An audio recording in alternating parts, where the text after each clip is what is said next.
I got to get pretty low to get in this shot. All right, this is Porter. In this video, we're going to go over an exercise you can use if you have a dog that's a resource guarder. Now, Porter, I believe this is resource guarding. I didn't see it. But basically, Porter here is hanging out with one of his guardians. His guardian's mother came through that door. He growled and then chased her right into this room over here, which is kind of a little outdoor area. Resource guarding is basically when a dog is uncomfortable and thinks that you're about to take something. It could be basically a noun, a person, place, or a thing. I've had dogs that guard the air around things, dogs that guard their kennel, bones, food. Higher value items are normally occur more regularly, but a dog can guard anything. And this is no indication of how well you've trained your dog or its age. Any dog can develop resource guarding anytime. And what it is a fear that you're going to take my stuff. So I was surmising, and it could be many things, but maybe the mom took the daughter out for some drinks, and he's like, you came in and then she left with you, so you stole her from me. Now, when a dog typically guards like a shoe, what do? We take it away. Well, I was afraid you're going to steal my stuff, and then you prove to me that you're stealing my stuff. So we don't want to do that. What we want to do instead is create a counter conditioning. It's not quite counter conditioning, but we want to have a different exercise. So the dog sees the arrival as something different. So what we're going to do is in a minute here, well, I'm going to do it right now. I'm going to hand the guardian these treats, and she's going to take a handful of treats out. What she's going to do is she's going to go out through there's two doors. She can go out in, she's going to come in the hallway, and she's basically just going to toss a treat. I'm going to do one, so you get to see me do it, and I'm going to kind of walk her through it, and then I'll come back and narrate. So if I could have one of those. So you won't see me other than my feet. So I should mention one other thing. Porter, I don't know if you can see it in the shot, but I have him on a leash tethered to the bookcase in the back of the room. If you're doing this and you're worried that the dog may bite, well, if the dog is reactive, we push too far. The whole point of this is to do it in such small steps that the dog doesn't perceive me to be a threat. And we do that by having a great distance and only gradually collapsing that distance after we've had enough repetition where the dog feels it's comfortable. So in this case, if the guardian feels like the dog might bite her and there is a chance the dog might chase after her, well, then that creates a negative association for her. She's already feeling uncomfortable. The dog can sense that, and that can trigger the response. So using a leash like this is good as a safeguard, but you should not count on the leash. If your dog is pulling on the leash, that means you're too close and you're pushing too far, too fast. If a dog sits or lies down on its own accord, it's an indication I feel comfortable and relaxed. Don't tell the dog to sit or relax or lay down, but if it does, that's a good indication. Like he's laying down right now, he feels pretty relaxed. So what I'm going to do is I'm going to leave the room and kind of recreate this. So we're going to imagine he's sitting where he is. I leave the room. Whoops, I'm sorry. And you're going to stay here for 1 second. I have one treat.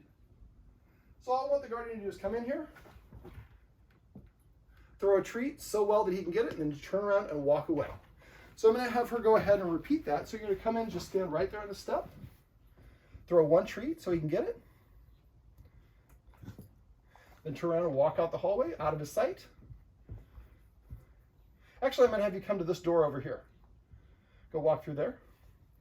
Stop at the doorway. She'll be off camera here, but stop right there. Throw him a treat.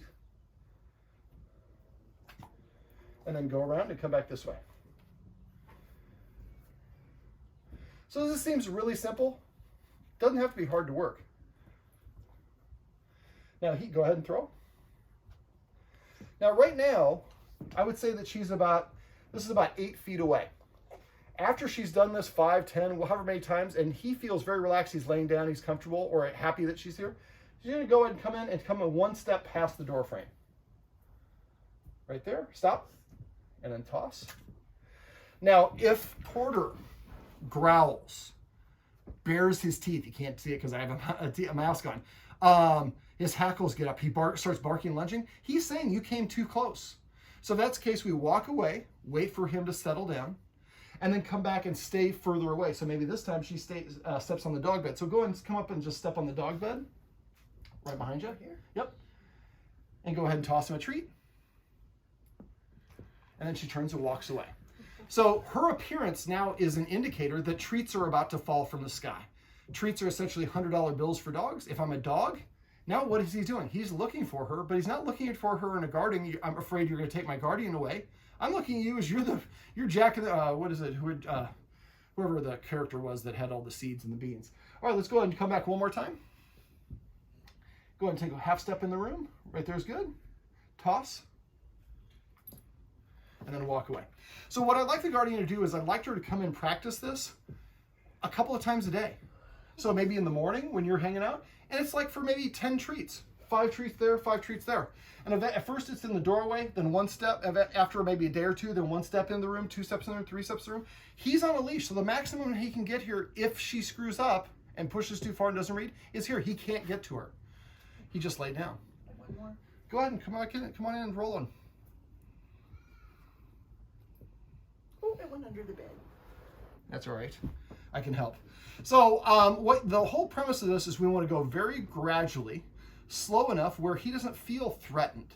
If he gets up and starts moving around, he gets anxious, he growls, he's grumbly, his hackles get up, he's pacing, he's breathing heavy, his mouth goes from an open mouth like this to a closed mouth. Those are indications you move too far, you came too many steps, I'm uncomfortable with that. We might think it's inappropriate for you to act this way. It doesn't matter. This is his phobia and this is how he feels and it's genuine to him. So we need to respect what he's saying and just create situations where when she arrives, it's a good thing. Now, he's not in a resource guarding mode right now. When he gets like that, typically it manifests where the dog kind of moves slowly. They often stand over the thing and they're very stiff.